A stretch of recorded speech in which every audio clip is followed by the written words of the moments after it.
Hey guys, welcome back to the channel. Well, as you guys can see on the table here today, I have a new little brushless buggy from Eachine. This is the Eachine EC30B. That B stands for brushless. Now, this car looks sort of familiar, especially if you're able to see the picture on the top of the box. I reviewed the basic version of this buggy, which is just called the EC30, about 3 or 4 months ago on the channel, and it was a pretty decent buggy, but this one has some upgraded options. Of course, the main, the most noticeable is that brushless motor, where this is just brushed.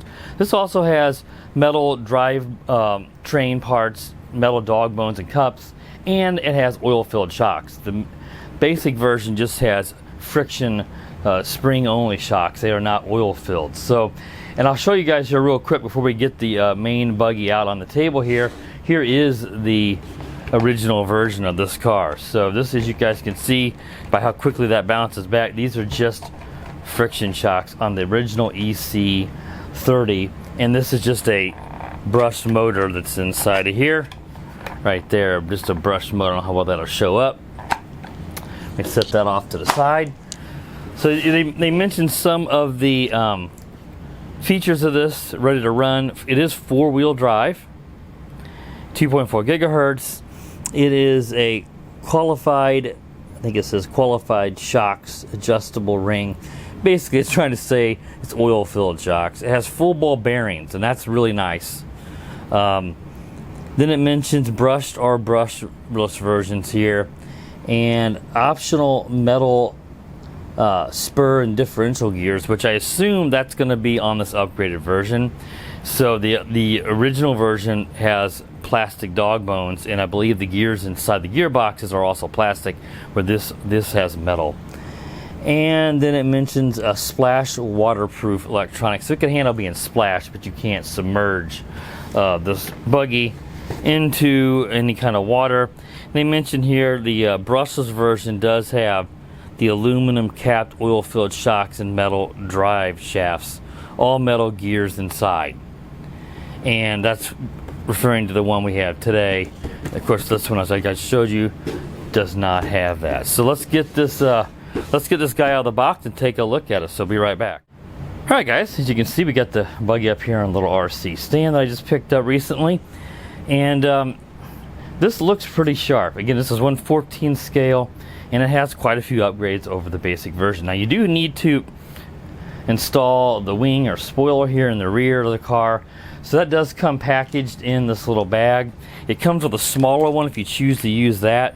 So obviously I want to put that on so the car looked finished here in the table review. And that comes, the little bracket and screws comes in this bag, along with a Phillips screwdriver to install it if you need that. They also give you some decals, which I have not applied yet. You can put on the spoiler and on the body of the car. There is that a protective film. They tell you there's a sticker on here that tells you to remove that.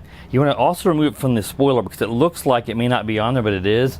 Otherwise, it's going to tear, and this bracket's going to be stuck on here, and you're going to need to take off that and then pull the film off, and then reapply the screw it back down and put it back on. So keep that in mind.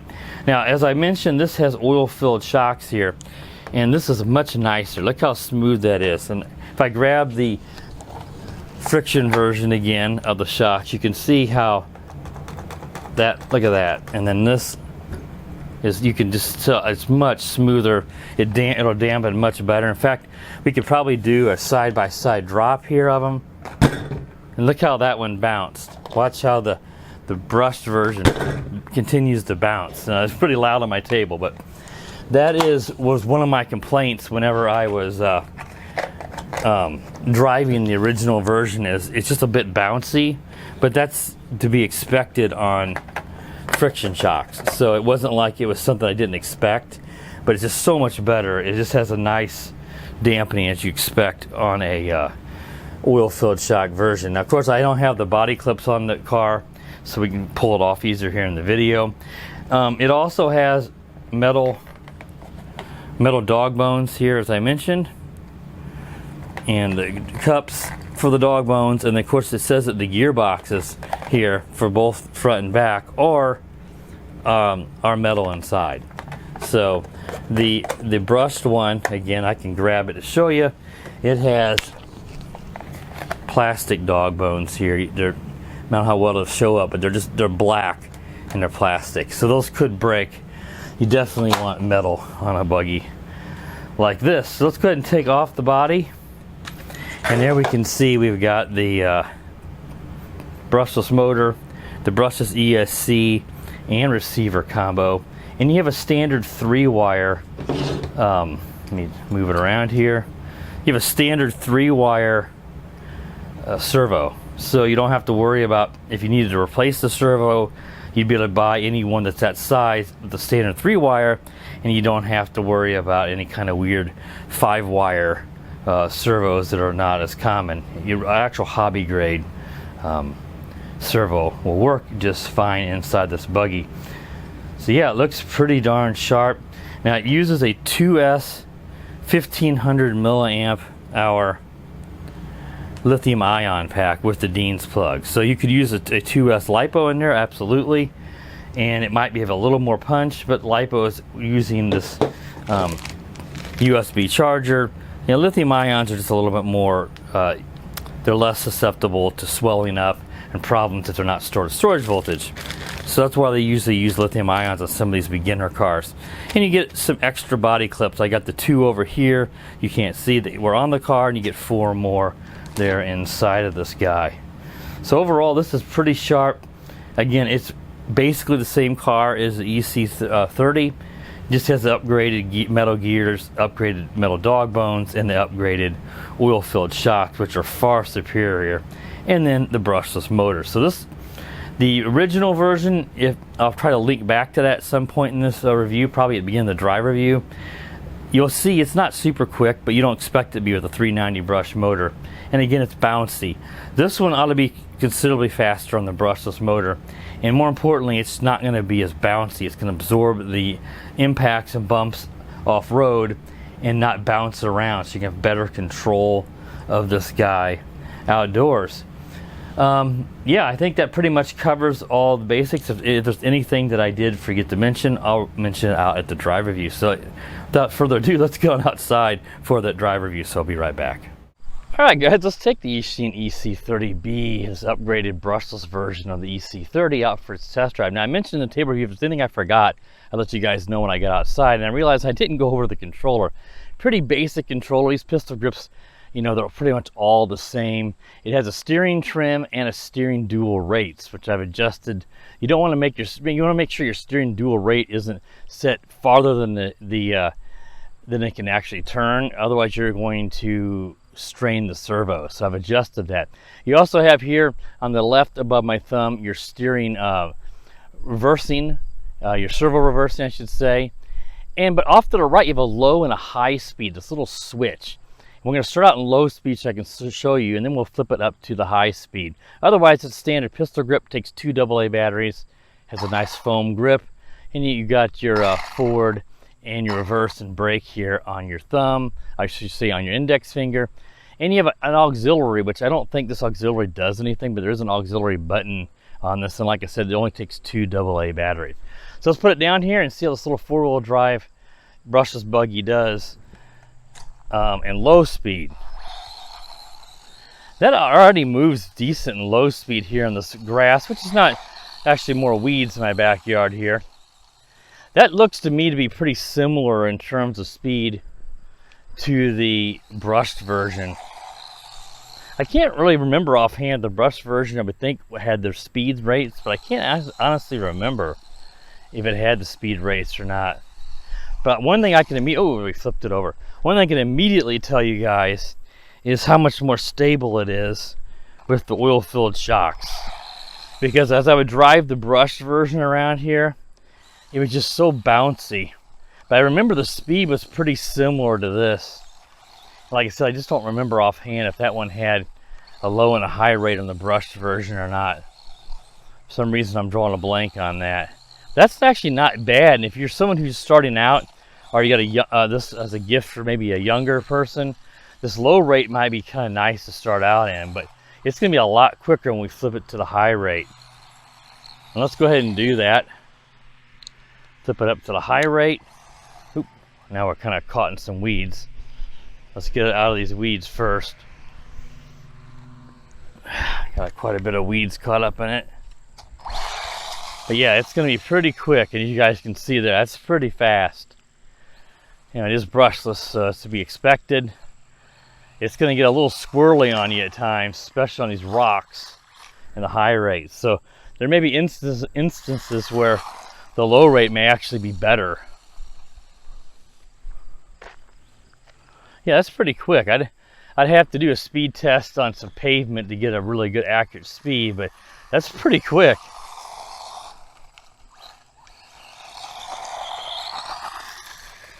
You know, just giving it a guesstimate here, and of course I'm on these rocks. You know, I probably think this thing would probably do in the 20 to 25 mile an hour range, would be my guess. But we have to get it out on pavement where it's not losing traction, because we're losing some speed on the rocks and bouncing around and losing the tires, losing grip at times with the road. But yeah, this is four-wheel drive, full differentials in their metal gears, metal dog bones, and oil-filled shocks, along with that little brushless motor and the 2S lithium ion. So if you happen to skip the table review, you know, this is the same exact car in many aspects to the brush version. But the brush version has a lot of plastic parts, as I showed you guys in the table review. But one, it's much bouncier with the friction shocks, and it has plastic dog bones. Plastic gears inside the gearbox is what they say. I've not opened it to confirm that. And of course a 390 brush motor in that guy. So it was not the greatest, but it's a lot less expensive than this one too. Something to keep in mind. But if you got the budget, and I don't know the difference in cost between these two, I haven't compared them yet, but this is definitely the way to go, unless you're absolutely on a shoestring budget, because this is just much quicker. It's got more power, I'll tell you that now. It doesn't bounce like the brush version. And most importantly, you just got, you know, you got that brushless motor in there. And brushless motors are not going to go bad like a brush motor will wear out. So you got more longevity there. But man, the lack of bouncing is just such a huge difference.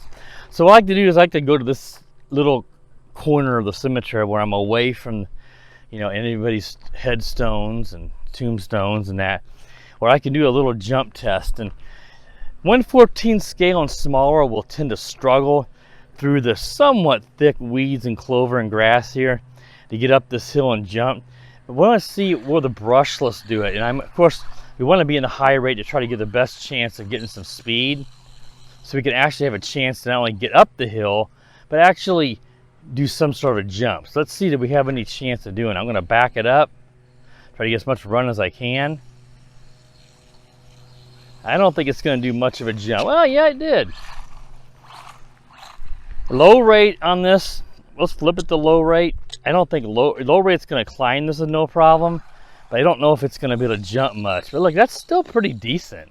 When you hold it up in the air and flip between the two, you can notice a considerable difference in how fast the wheels spin. But here on the ground, off-road, it's not as noticeable. Let's see what it does in low rate. Yeah, it just climbs it.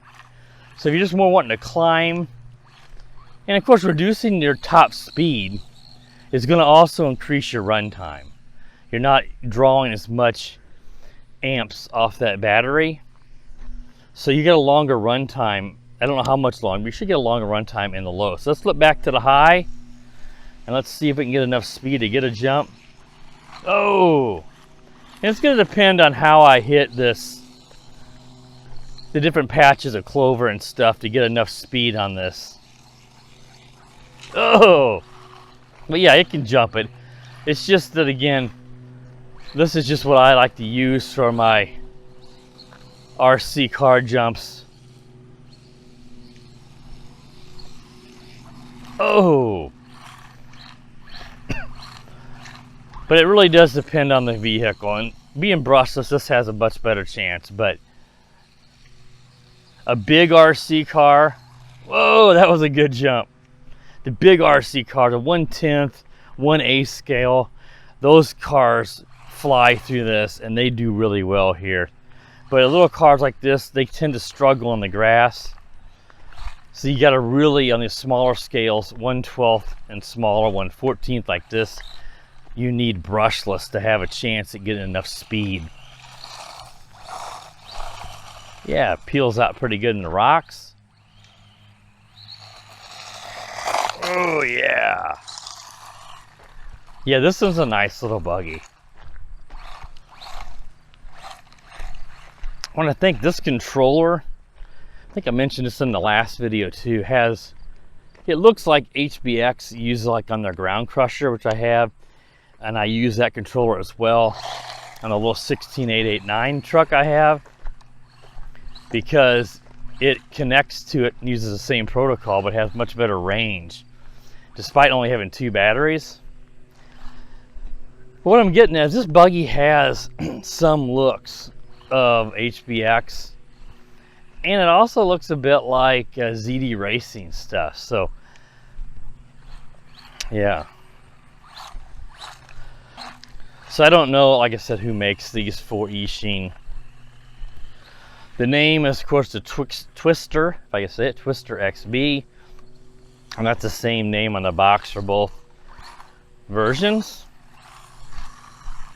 I think I included that name in the brush version of Twister XB, but I probably won't put that name on here for this one because it's really not advertised much under that name. But yeah, this is the EC30, and the EC30B is this one. Of course, brushes are both B, but lots of times a B is in a model name, it's going to stand for brushless.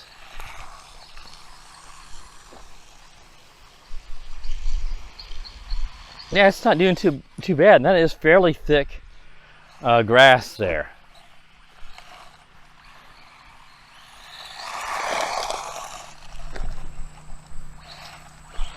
And what I think I'm going to do at this point before we wrap this up, because it gets rather repetitive driving these cars around, is even though I don't have my speed reader, I would like to at least take it on the pavement and just give you guys a visual of what kind of top speed this is getting. Of course, we're not going to get an actual reading. So like I said, I don't have my GPS reader with me at the moment, but I can give you guys a better idea just looking at it, what it does. And I'm usually pretty good at eyeballing these cars on their top speed. So let's get out there, running around on the road in front of the house. Of course, the battery's is a little drained now, but it shouldn't matter much. And we'll drive it there for a moment, and then we'll wrap this video up. So I'll be right back. All right, guys, let's take it out here in front of my house on the road here, just to get an idea how it is on solid pavement here in the highest rate. Yeah, that's pretty quick. Not super fast, but it's pretty quick. About what you expect for a 2S brushless. Yeah, that's not too bad at all. Handles pretty good, brakes well, accelerates really well as you expect with a brushless buggy. This car just does use plastic turnbuckles. I didn't mention that in the table review. So those could break compared to metal ones. But otherwise, it has a lot more metal parts compared to the basic EC30.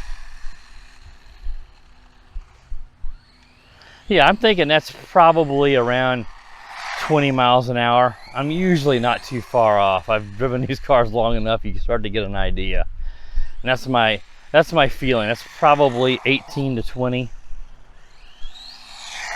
Which again, on a 2S little brushless system, that's not bad. I have to check the amps on that ESC. I don't know if that thing, what the amp is on that. That's something I need to check in the instruction manual and see if they even tell you. They probably have it listed on the Banggood listing. So if I remember here, while editing, I will add that in here, because it's possible that you could go up to 3S on this. And that would be a huge boost in speed, but you always risk burning out the ESC, especially this system. The motor doesn't have any kind of cooling fins or a fan on it, and it's going to get pretty hot, so that could cause the motor to fail. But the ESC is usually where you're concerned, and will that ESC, go up in smoke when you plug it in? Probably not, but will it burn out while driving? That's where you're running the risk. So the higher the amps on the ESC, the more likely it can handle a 3S LiPo or a 3S lithium ion. And I think you go to that, you'll probably go up to 30 miles an hour or something like that. But again, you have to check that. And then even though it may say, you know, the amps on it, they don't always tell you that stuff accurately. It may say it's a 40, let's say it's a 45 amp. That doesn't necessarily mean it really is. And they usually won't rate these as 3S, even if they can't handle them. My friend Dave over there at Perth West runs all kinds of 3S and some 4S systems, and he's had good luck. It just depends on that rating. And just because you run it one time or two for a speed test, it may work, but the longevity doesn't mean you can do it all the time before you end up burning out ESC. The good thing with this system is, with that standard 3-wire servo, you could easily put a aftermarket ESC in here and receiver, and you have to, you know, you change controllers, and you can keep that stock motor, and you know, and then you could go to a better system with better range if you would burn it out. And of course that would let you go 3S. So if you swap this out, put a different receiver in, let's like a Dumble RC, put in a different little ESC that's cooled with a fan, you can then of course do that, and that's going to help you out quite a bit on a system like this. But if you do that, keep in mind this motor has no cooling. So if you would swap this out, put at least a cooling fin that snaps on there, you know, so some airflow that gets in there, and there's not a lot. It can help to radiate that heat away. A fan would be even better. All right, guys, that wraps up the complete review of the Eachine EC30B. If you're new to the channel and you enjoyed this content, please consider subscribing. While you're at it, click the bell. That way it notifies you every time I upload a new video. And as always, guys, have a wonderful day. The power of the dark side.